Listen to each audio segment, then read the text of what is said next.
सातपूर परिसरातील हॉटेल हयात येथे अवैधरित्या गोमांस विक्री सुरू असल्याची माहिती समोर आल्यानंतर परिसरात मोठा तणाव निर्माण झाला होता। या पार्श्वभूमीवर नाशिक महानगरपालिकेच्या अतिक्रमण विभागाने धडक कारवाई करत संबंधित हॉटेलचे अनधिकृत बांधकाम जमीनदोस्त केले।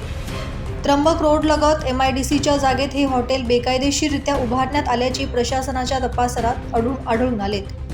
नियमांचे उल्लंघन झाल्याने संबंधित व्यावसायिकाला यापूर्वी नोटीस बजावण्यात आली होती। त्यानंतरही बांधकाम कायम असल्याने अखेर मनपाने पोलीस बंदोबस्तात JCBच्या सहाय्याने अतिक्रमण हटवण्याची कारवाई केली। पोलीस बंदोबस्तात ही कारवाई झाली। कारवाई दरम्यान कायदा आणि सुव्यवस्था अबाधित राखण्यासाठी कडेकोट पोलीस बंदोबस्त ठेवण्यात आला होता। सातपूर आणि अंबड पोलीस ठाण्याचे अधिकारी, सुमारे 30 पोलीस कर्मचारी, 40 होमगार्ड, RCBचे 1 अधिकारी आणि 16 कर्मचारी तैनात होते। मनपाच्या वतीने 1 JCB आणि 2 डंपरच्या सहाय्याने अतिक्रमण हटवण्यात आले। घटनास्थळी हिमगौरी आडके, मनपा अतिक्रमण उपायुक्त सुवर्णा दखने तसेच वरिष्ठ पोलीस निरीक्षक प्रकाश अहिरे यांनी भेट देऊन पाहणी केली। मनपा प्रशासन आणि पोलिसांनी संयुक्तरित्या ही मोहीम राबवली। कारवाई दरम्यान परिसरात काही काळ तणावाचे वातावरण निर्माण झाले होते, मात्र पोलिसांच्या सतर्कतेमुळे परिस्थिती नियंत्रणात राहिली। गोरक्षकांकडून यापूर्वी आंदोलन करण्यात आले होते। मोठ्या संख्येने नागरिक घटनास्थळी उपस्थित होते।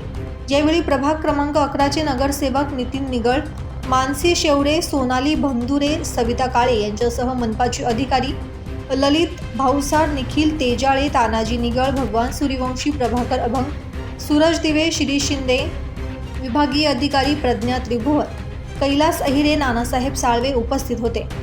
तसेच सामाजिक कार्यकर्ते रवी काळे, वाल्मिक राजपूत, गोकुळ नागरे, राजाभाऊ सिंग, सागर वैष्णव, चंद्रकिशोर मुंदडा, विजय भंदुरे, भिवानंद काळे, रवी उगले तसेच परिसरातील नागरिक मोठ्या संख्येने उपस्थित होते। शहरातील अवैध व्यवसाय आणि अतिक्रमणाविरोधात पुढील काळातही अशीच मोहीम सुरू राहणार असल्याचा इशारा महानगरपालिकेकडून देण्यात आला आहे। प्रशासनाच्या या कारवाईमुळे सातपूर परिसरात चर्चांना उधाण आले असून नागरिकांनी कारवाईचे स्वागत केले आहे। महानगरपालिका यांना प्रशासन नियुक्त करून पावत्या फाडतात डेली रेग्युलर, त्याचं करायचं काय? अतिक्रमित आहे आणि जर अशा पावत्या फाडल्या गेल्या असतील तर दाखवा आणि त्या अधिकाऱ्यांनी ज्यांनी सह्या केल्या त्यांच्यावरही कारवाई होईल। दैनिक भ्रमरसाठी प्रतिनिधी मंगेश एरंडे, सातपूर।